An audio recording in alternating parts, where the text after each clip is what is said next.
So welcome back. In the last class we were discussing race and racism.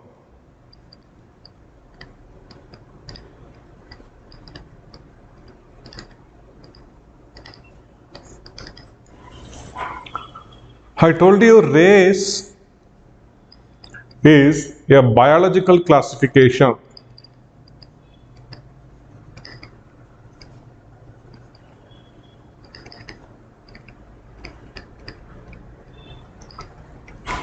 Race is a biological classification of human beings based on a few characters.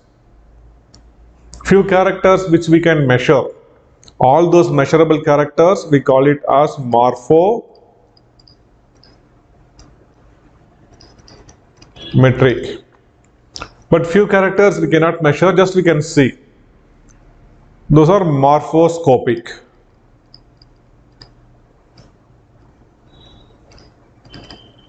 So based on this morphoscopic and morphometric characters, classifying the human beings into different races, into Caucasides, into Negrites, into Mongolites. This is a biological way of classifying. It has nothing to do with the social aspects of human being. And further, I told you one thing, I would like to clarify it, or I'd like to tell you one more time. Happy New Year, Kirtana. Happy New Year.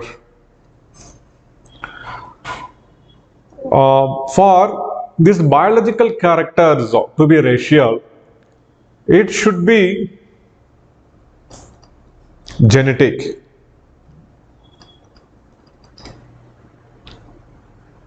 So that means it should be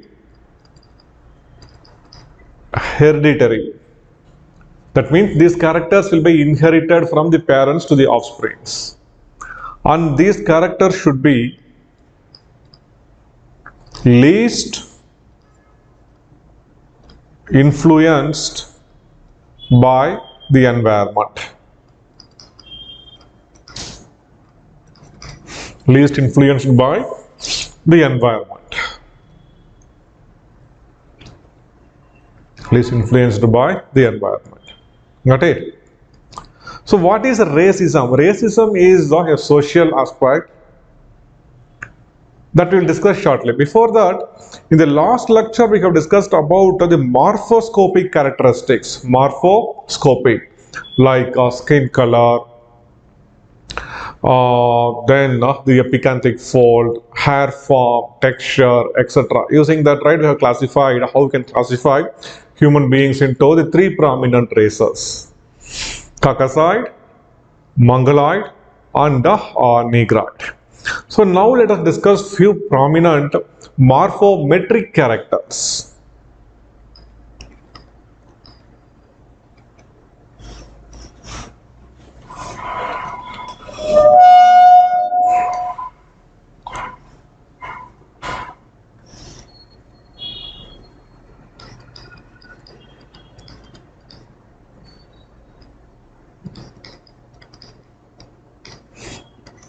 Morphometric.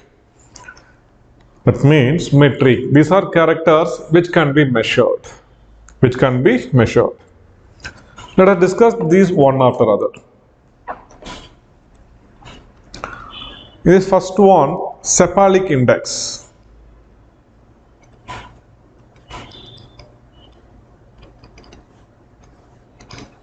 Cephalic index. We know cephalic means head region, right? By this time at least you should be comfortable with this term. Cephalic means head. Okay. So cephalic index, right? This is equal to breadth of the head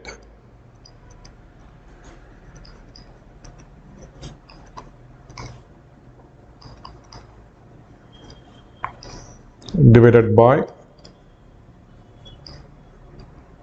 length of the head multiplied by 100. This is cephalic index. There is no need to know about the value derived.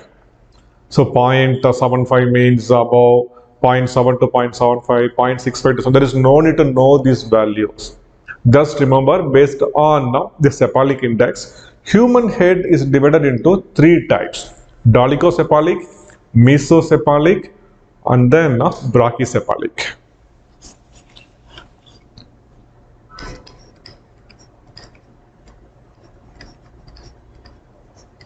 Dolichocephalic,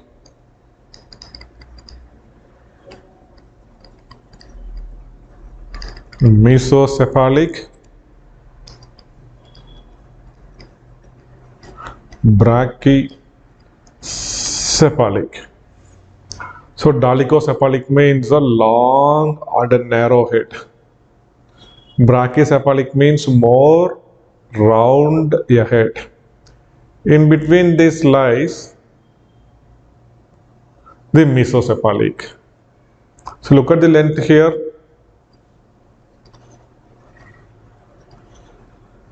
But in all the three cases, the length is more than the breadth. Okay? So based on cephalic index, head is divided into dolichocephalic, mesocephalic, and brachycephalic. So most of the mongoloids, right, will not have the dolichocephalic type of head. E.L. Shirmang, in your place, we can see more number of mongoloid people belonging to mongoloid race. Have you find anybody in Meghalaya having a long and elliptical head? For most of the mongoloids, they have brachycephalic head. The head has been brachycephalic to mesocephalic. And most of the Negroids, most of the Negroes, the Negrito people, they have dolichocephalic head. Brian Lara, Chris Gale, this Andrew Russell, Dwayne Bravo. You can see all of them having a long and elongated head. Long and elongated dolichocephalic head. But it doesn't mean that every Negro or people belonging to every Negro race or everyone in Negro race will be having dolichocephalic. Most of the people will be dolichocephalic and few will be mesocephalic, and very rarely we can find brachycephalic head also among them. But most of them have dolichocephalic. Among mongoloids, most of them have brachycephalic, few mesocephalic, and at microscopic level here or there one or two may even have dolichocephalic. Got it? Fine. Then now you may ask, then what is the meaning in classifying the people? That's why not just me, even UNESCO is saying there is no need to classify human beings. We all belong to same races, and there is nothing like a purity of race. There is nothing like purity of race. From time since an historical period, once when human beings started migrating to distant places, always right there was interbreeding among different races. So race crossing was not something so unique or so new. With the development of, with the improvement in transportation technology and communication technology, nowadays hardly we can find any people who still remain isolated. So once when that relative isolation got broken, there is always an opportunity for people to mix with the other people. So race crossing, right, which started during the historical period, now it is been in a peak now. And so we cannot identify somebody belong to some pure race. There's nothing like purity in race. And this concept itself, the race concept itself is something unnecessary. It all happened during the before the Second World War and during the Second World War because of this racial superiority. There are a number of issues that we will be discussing shortly. Okay, so morphometric characters. First character is the cephalic index. The next second character is the facial index.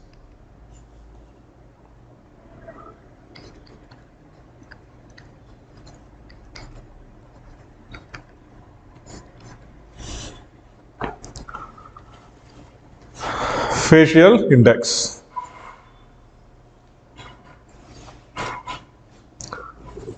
Length of the face is breadth of the face. So remember, as we are multiplying it by 100, always the shortest one will be there in the numerator. Okay, so facial index is equal to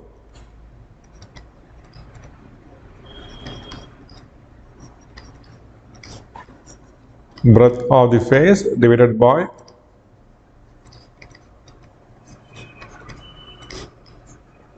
length of the face multiplied by 100.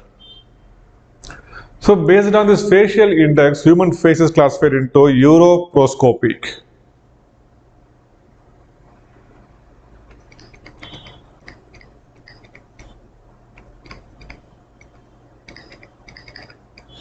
This is a broad face, okay? And most of the Caucasides, they have this type of face, europroscopic. Then we have mesoproscopic.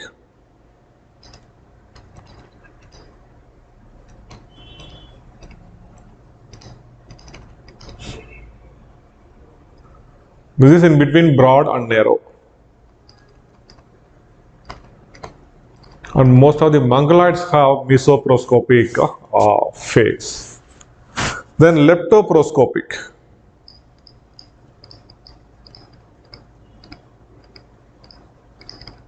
Their face will be long and narrow like this. This length will be more for them. This is common among Negroids. Europroscopic, mesoproscopic, leptoproscopic. So how you can remember these terms? So be it in your home or when you just roam there here and there, and if you meet people known to you, just see how their face looks. And say, hi, this guy, right, Rahul is having a uroproscopic. Hi, this girl, Swati, I know Swati, she is having a leptoproscopic face. Like that, right, just keep referring this to the people known to you, compare it with the people known to you, so that these terms will stick onto your head. Uroproscopic, mesoproscopic, and then leptoproscopic. Next is nasal index.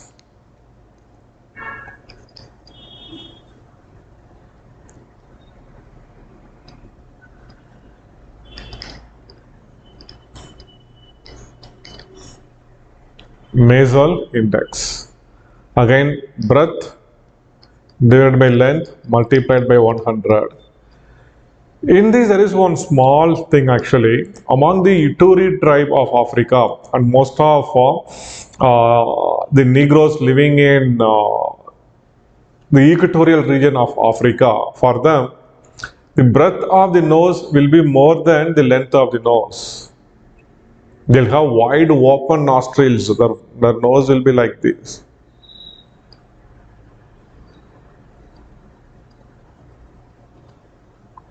Length will be very less when compared to that of the breadth. So nasal index for them goes above 100. But people from Scandinavia, people from Norway, Sweden, Finland, you can see them having a sharp and pointed long nose. Even in India, people in northern part of Rajasthan, Haryana, Punjab, and Jammu and Kashmir, they have this type of long nose. So based on nasal index, human nose is classified into leptorhine, platyrhine, and mesorhine.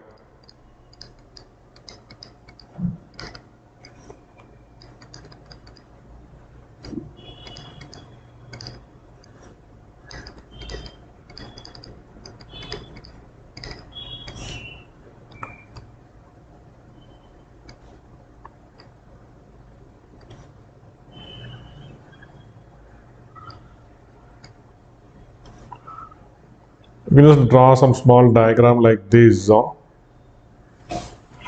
that you can remember these three. Okay. So apart from that, I have mentioned about there is a mistake in the notes, guys. It was mentioned as Huri. It is not Huri. Please correct it. It is Ituri. I-T-U-R-I. Ituri. Okay, Ituri tribe of Congo. Ituri. Okay, not Huri. Then there are also few other criteria like stature. Even stature is used to classify, but I do not want to mention this here because these are largely misleading.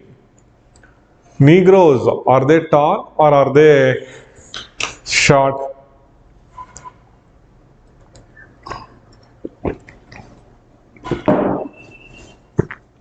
The tallest of human beings also comes from Negroes, and even the shortest are from Negroes. The Nilotics of Africa, the Nilotics.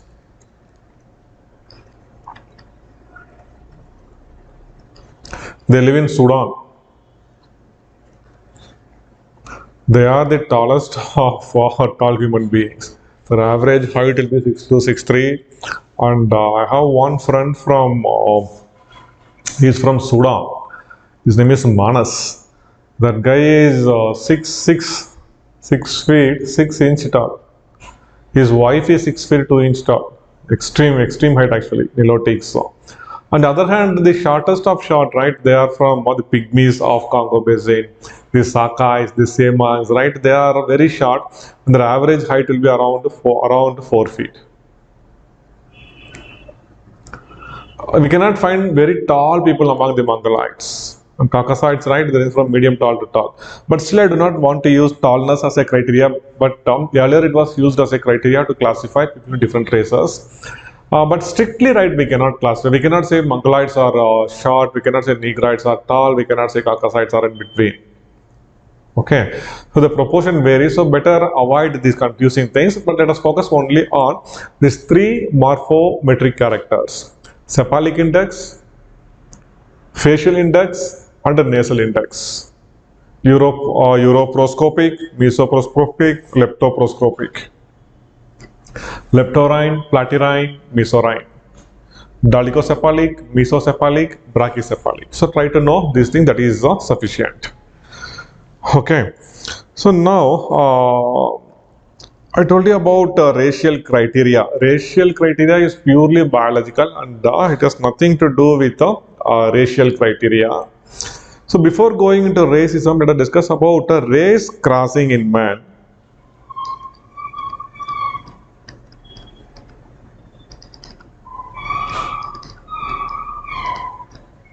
Race crossing in man.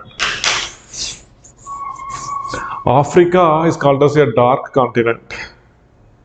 Not because of the dark-skinned people there, but it's because of the dense forest, or the hot desert, and the relative isolation of the people there. But it doesn't mean that these people were totally isolated, or you cannot say that it's only after the European colonization of the Africa that blacks were exposed to the outside world. No. We had contact with the black people since a very long, the dark-skinned Negroes since a very long time. For example, you might have heard about Ibn Battuta.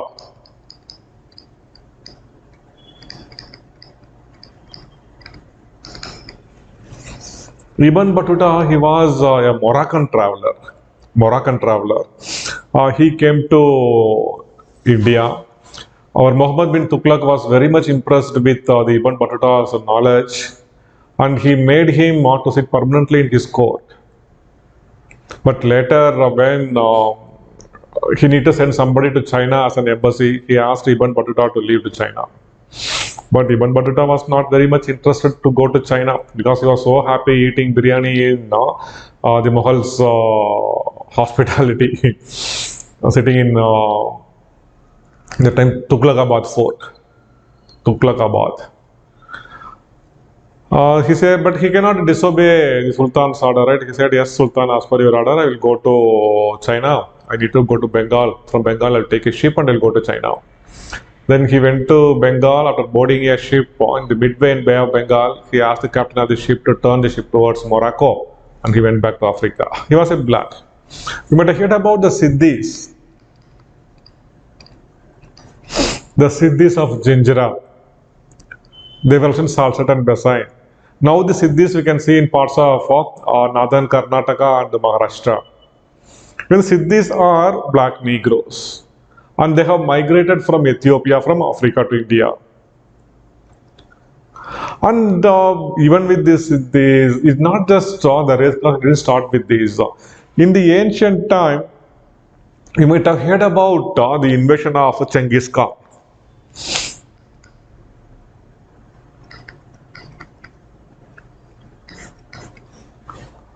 Was Genghis Khan a Muslim? No. Genghis Khan was a half Buddhist and half pagan.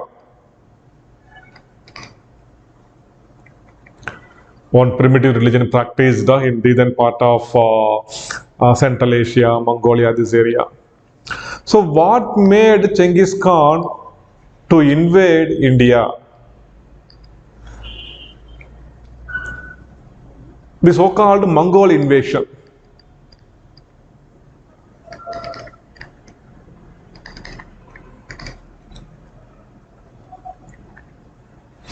There is one theory called as the pulsation theory.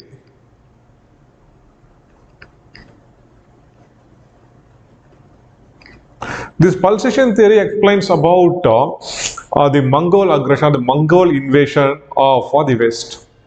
What made the Mongols living from China and Mongolia to invade or to move towards the West? It was largely because of the drying of the pastures, drying of the grasses on which their cattle were dependent on. So as survival became impossible or practically difficult, they were forced to look for new territories, and this forced them to look towards countries in the West. But through some diplomatic channel, the Indian rulers managed to stop Genghis Khan, managed him not to cross the Indus River. So from that time, right, he started looking towards West, and almost he reached up to Spain, Portugal. The Mongols, they ran up to Spain, Portugal. Italy was occupied, France was occupied. Few people, right, preferred to stay there in the newly invaded places, and they started mixing with the local people. So Genghis Khan, he is not a Muslim. Khan means an administrator. Khan means a ruler, and Shah means a emperor. So Genghis Khan was not a Muslim. So with the Mongol invasion, there was an admixture of the Mongoloid population with the Caucasides.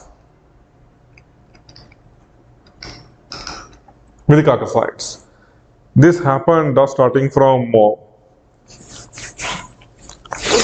11th century, 12th century. Okay, so since 1000 years, the race crossing had started, and people belonging to different races started mixing together. So in fact, this was the first historically known incident of a race crossing in man. The Mongoloid invasion and the race crossing between the Mongolites and the Caucasides people. Then came the colonization of Africa and the slave trade.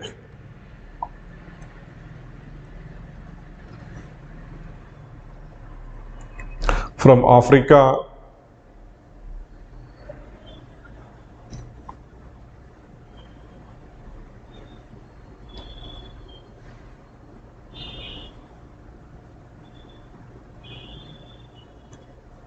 the slaves were moved to North America and to South America.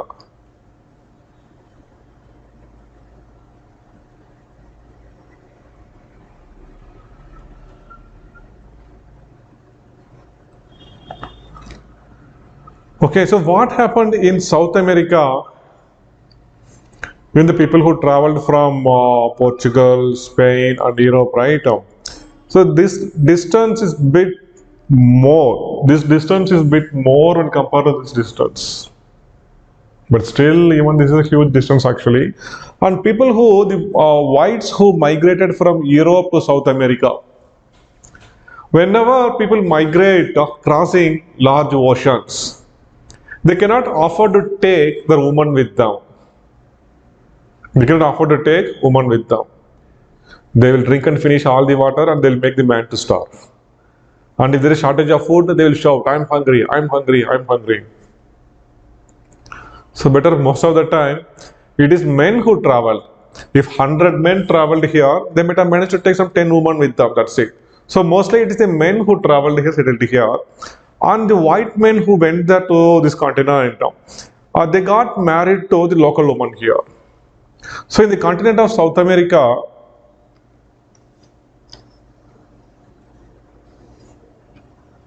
so there were native red Indians.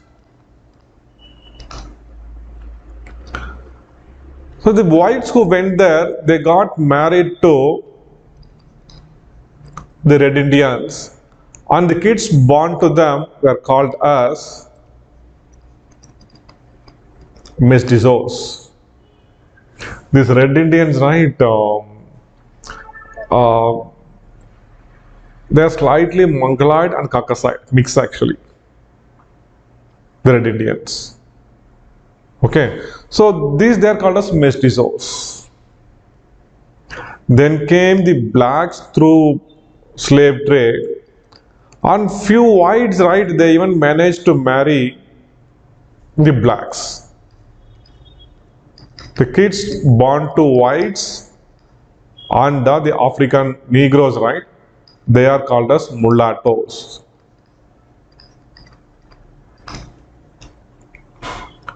And sometimes there was a marriage between the native Indians, red Indians, and the blacks, and their kids are called as Zambos.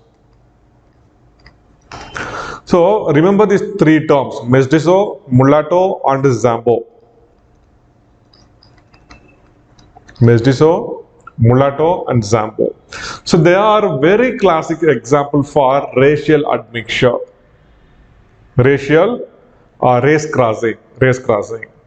So there was a thorough mixture of people.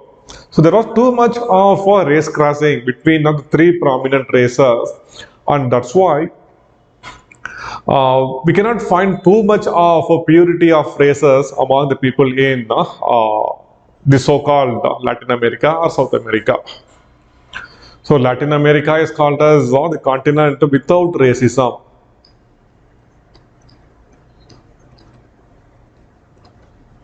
Latin America. So Latin America, this includes parts of Mexico, Caribbean, the entire South America, and the Caribbean islands. So from Mexico till all these things, right? These are called as Latin America because they speak Spanish and Portuguese. We call Latin America as a continent without racism, largely because of the admixture of people belonging to all the races. If somebody calls somebody as a you black, they may tell you go and look your grandparents. You may find one or two black in your family also. Got it? So the problem in South America is not race or racism, but the problem in South America is drugs. Drugs, drugs, and drugs. Okay, fine. So then in the oriental part of Asia, in India, in China, in Japan here, the whites who settled here, the Europeans who settled here, they managed to marry the local people. In India, we have the very famous Anglo-Indians.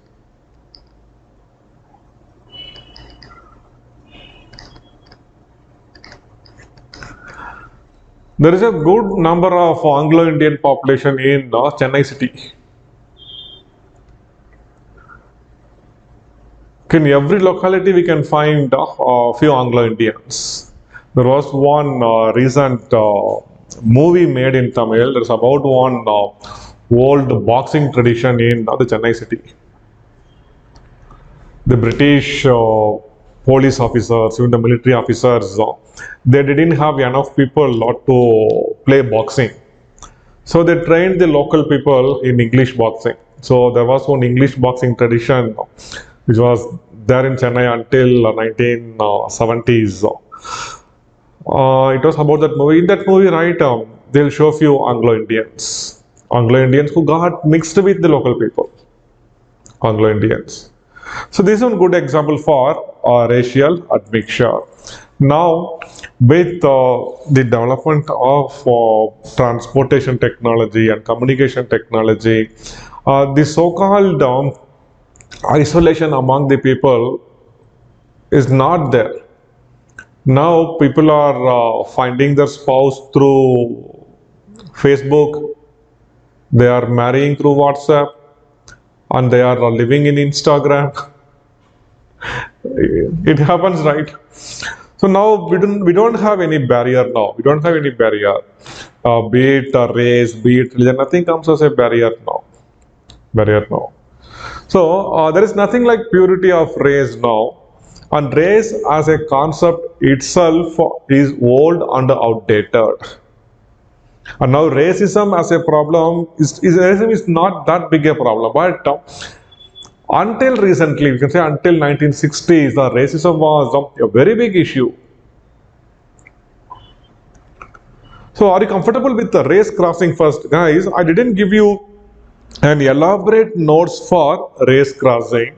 I just want you to write on small, with the hints which I have given you, I just want you to make some small assignment about race crossing. Starting from the Mongoloid invasion, the Mongols, their invasion, and the admixture of Mongoloid people with the Caucasoid people. Then the event which happened in South America, then in Asia. Got it? So try to make a small essay about a small assignment about race crossing. About race crossing. Next, racism.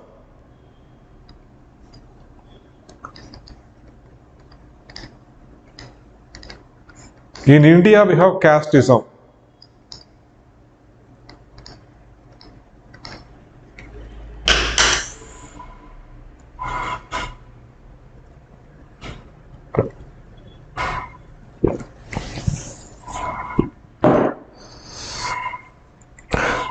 Casteism. Caste as such, right? There is nothing wrong in that. But casteism means caste-based prejudices.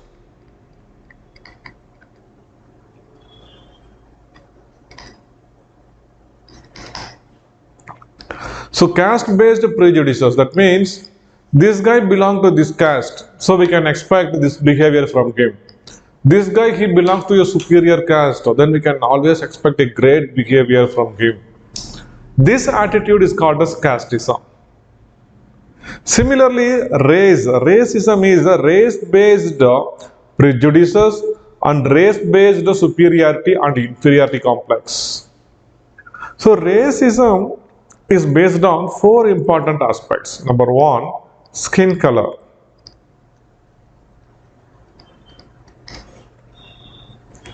Skin color. Then number two,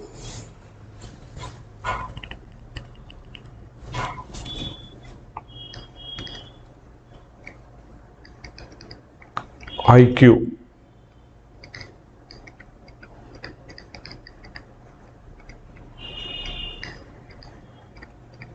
Purity of blood. And the fourth one is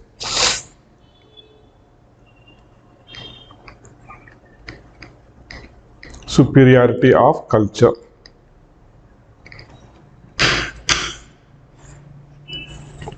Okay, skin color, right? It doesn't mean that people having light complexion are always beautiful. So in the North Indian plains, we can see this aspect of very much actually. People looking down, somebody else having a dark complexion, and somebody is having dark complexion, they have prejudices thinking that these people they'll be from some lawyer strata, and these people they'll be doing some unclean occupation, etc., etc. Once even I faced such an issue. I was there in Srinagar. Where right, I just went there. That was for a birding trip, and I was carrying two huge cameras. In fact, one is a 600 mm lens that is carrying that is so huge. And I was carrying it, the tripod was shooting it. A few guys, they came, was looking at me, right? Hey, camera wala, you take some photo, take some photo. They thought that I'm taking a photograph of the tourist and selling it. To that extent, they were having knowledge actually. Even looking at the size of the camera, size of the lens, right? They couldn't know what exactly these people are doing.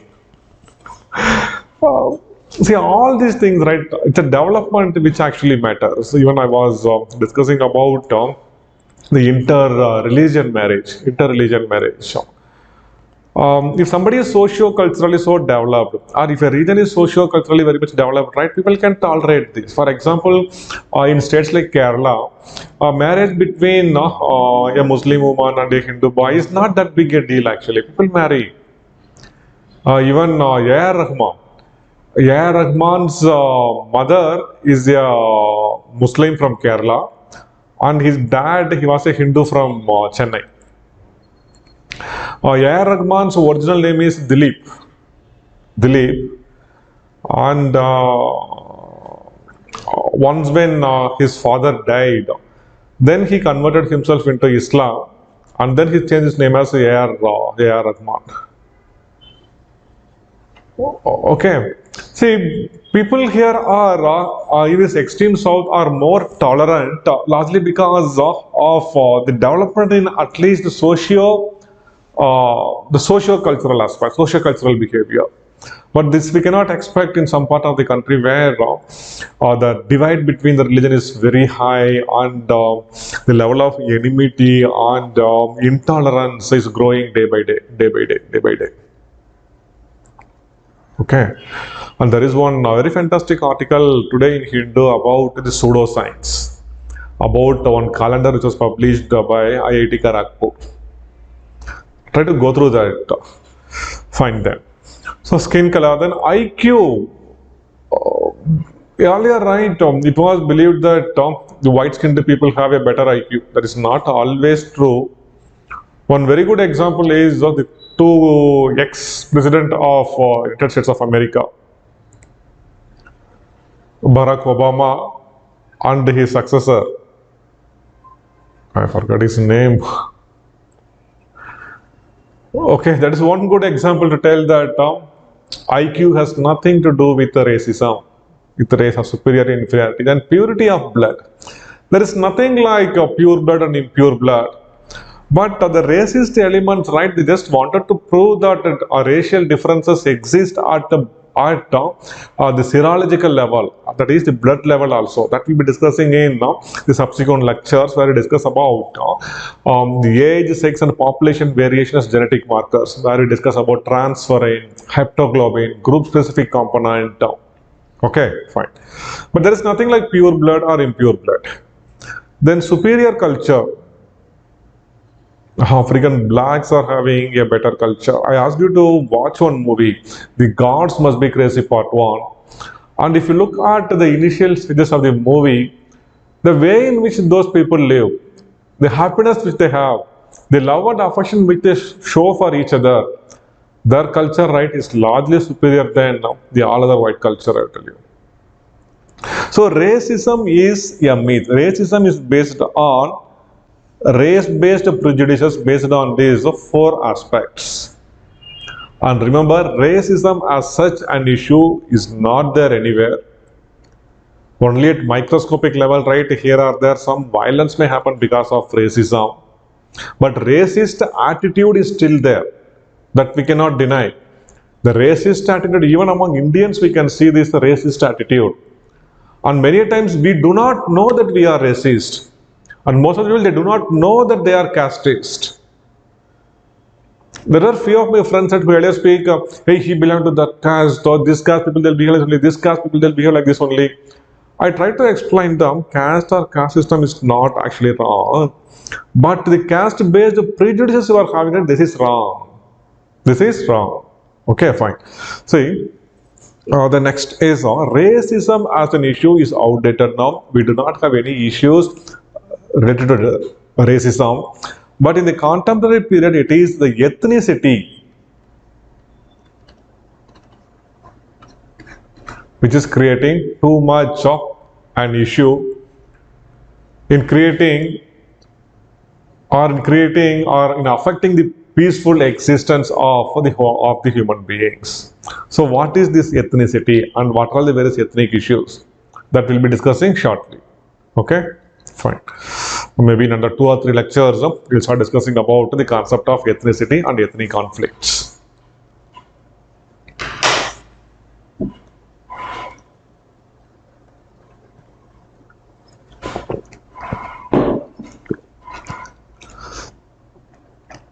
In the end, I have given you some small materials about the UNESCO's declaration about races, and before that, biological and social consequences of race crossing.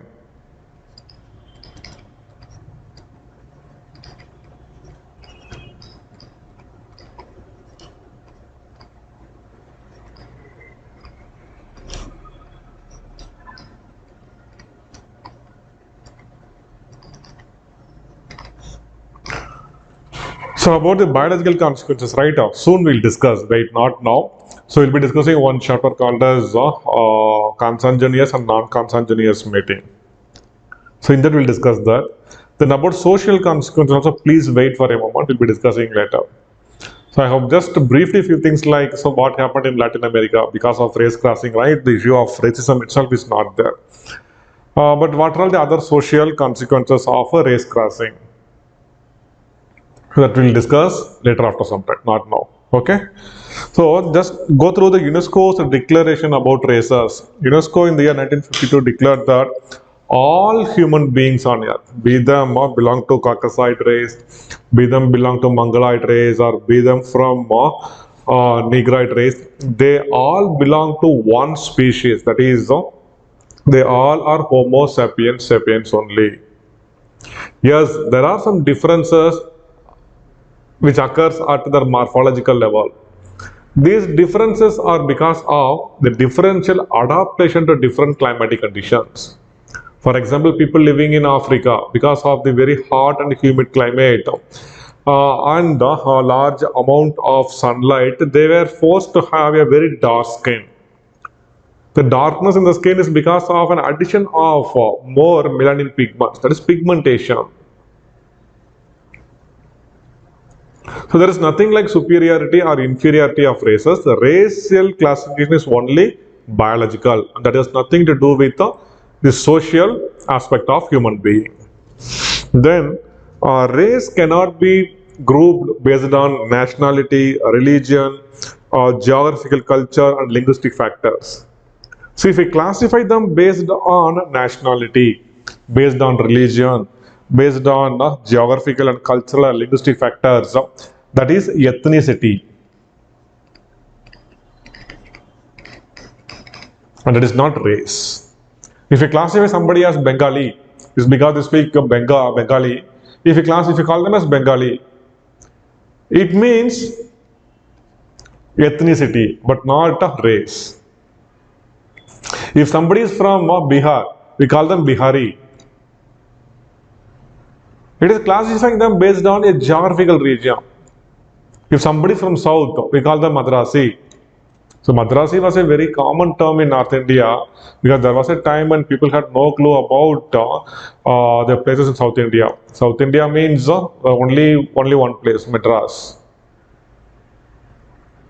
So every South Indian was named as Madrasis. But if you say Madrasi, it means people from South. It is based on geographical region and it has nothing to do with the race, it is ethnicity. But now hardly the term died by 1990s, right? The term started dying when people came to know about the other places like Hyderabad, Bengaluru city, Mysuru, Coimbatore, Trivandrum, Cochin. Cochin, what a beautiful city it is. Cochin. So what happened? These prejudices over people based on region also started dying slowly. So when we classify people based on religion, based on language, based on region, nationality, we call it as ethnicity and not race. Okay. Then intelligence has no role to play in racism and the cultural differences, right? have nothing to do with the racial differences. So the so-called pure race is nowhere found on the earth. This is also declared by UNESCO. UNESCO says that there is nothing like purity of race. Purity of race.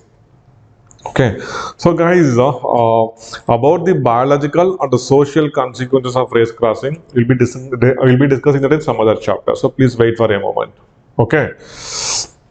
So now let us take. I think these things what I have discussed in race and racism is very much sufficient. It's very much sufficient. The only thing which you need to understand here very clearly is race is a biological classification of human beings, and we are classifying human beings based on few biological criteria. And these biological criteria, in order to be racial, it should be hereditary. That means it should be genetic, and it should be least influenced by the environment. Least influenced by the environments. That's why even in the syllabus, right, it reads like, one second.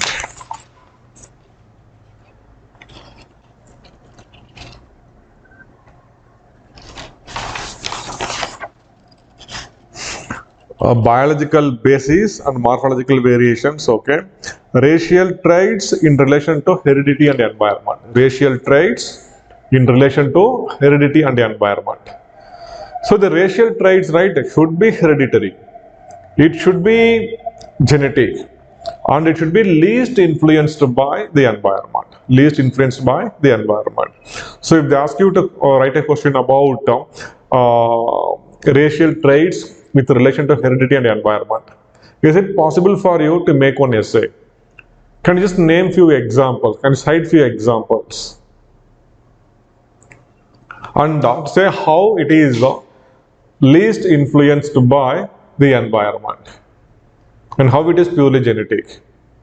Okay, so try to make one. If you want, try if you can make one essay about this. Good? Okay. Let's discuss one very important topic. This bit very, very important. The Hardy-Weinberg law of equilibrium.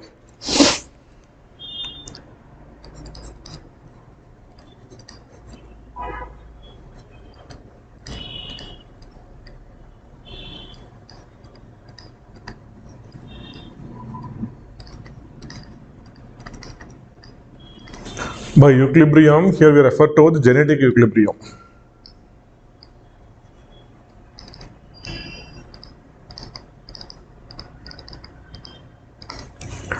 See, it is there in our syllabus, chapter number 9. Chapter number 9.3 in paper 1. It starts from the genetic polymorphism and selection. Genetic polymorphism, the presence of various polymorphs inside the same population. Inside the same population.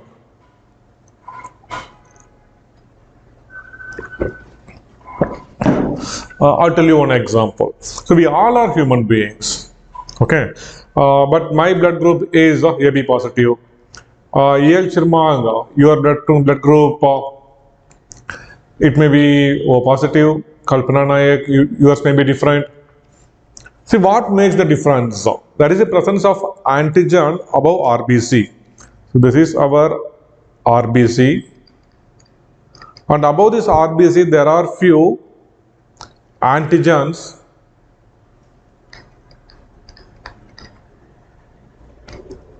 which makes it, it gives the blood group AB, A, B or O positive, etc. So this is a variation, right? And this variation is genetic.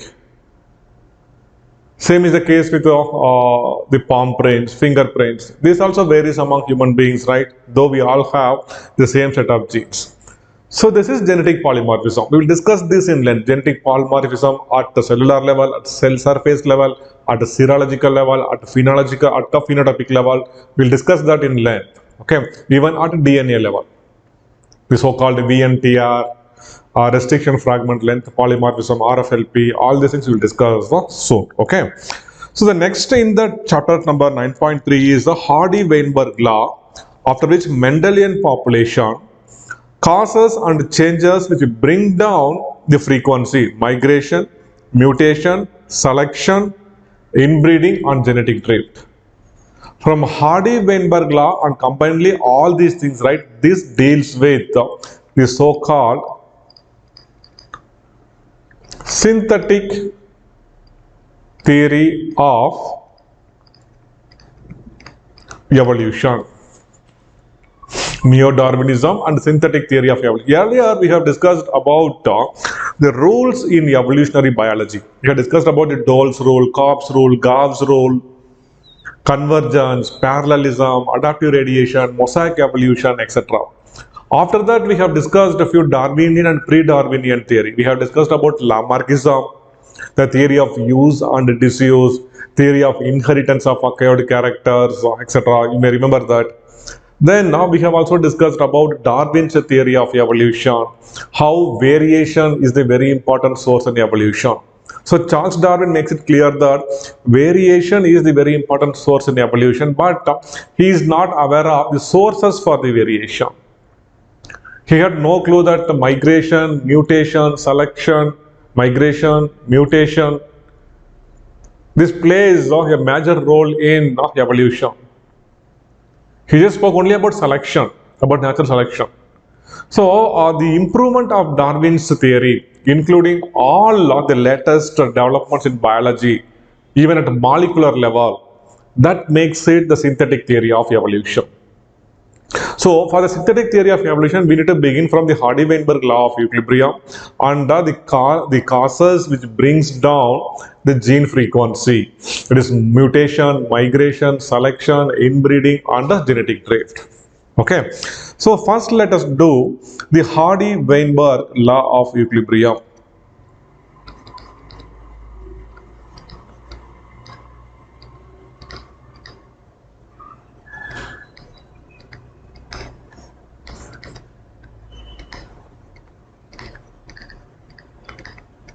So before going in length, the first I need to discuss with you what exactly you mean by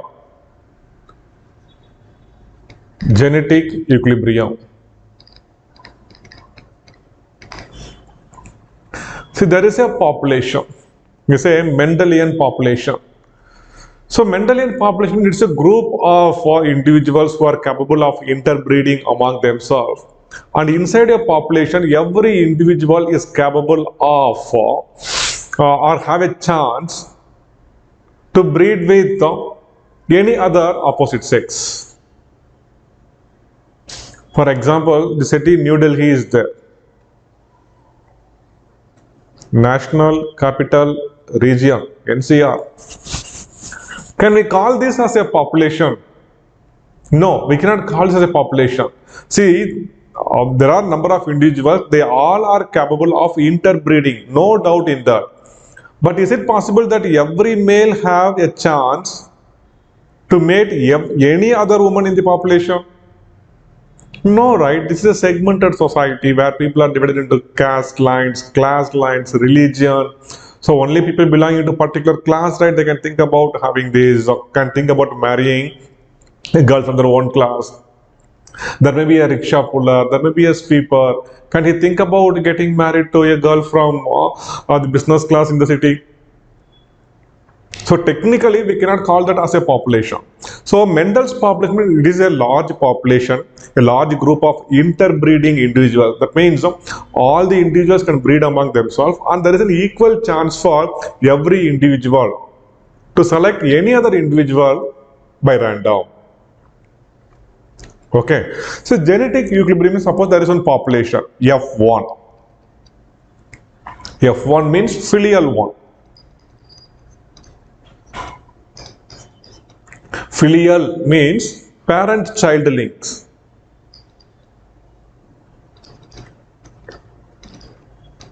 That is filial. Okay, filiation. Okay. F1, first generation. Let this population to have its own gene pool. Guys, if you have some pen and paper with you, you can just note down what I am saying. Few things are not there in the notes, but these are very, very basic things. Still, there are few who may not be from science background and they may struggle in these chapters. That's why, right, I'm just asking you to write down gene pool.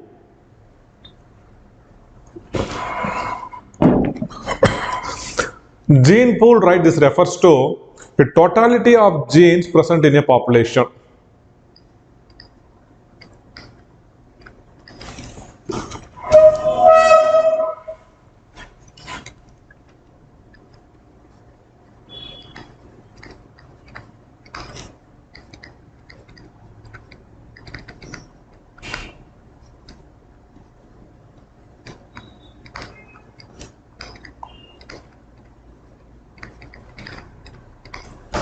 That is the total number of genes in a population. Okay. See, suppose if there is a population, say our national capital region. So this population will have its own gene pool. And suppose if we screen this population for sickle cell anemia. Sickle cell anemia is a genetic disease which is very, very common among the African blacks, especially the blacks who live in the equatorial region, in Congo, in Kenya, in Mozambique, this region. So here for them, their hemoglobin will be round, but only a sickle like portion of the hemoglobin will be active and it can carry the oxygen. As a result, the oxygen carrying capacity of these people will be very, very, very, very less, and most of the time they will die before attaining the age group of 3 or 4. But there are few individuals, right, who may act as a carrier. And if you screen them, right, we may find 1 or 2. The population of New Delhi is more than 1.4 crores. So 1 or 2 in a population, right, if the gene is present, we cannot say the gene pool of Delhi includes a gene for sickle cell anemia. For a gene to be included in a gene pool, remember, for a gene to be included in a gene pool, that gene should get fixed in the population.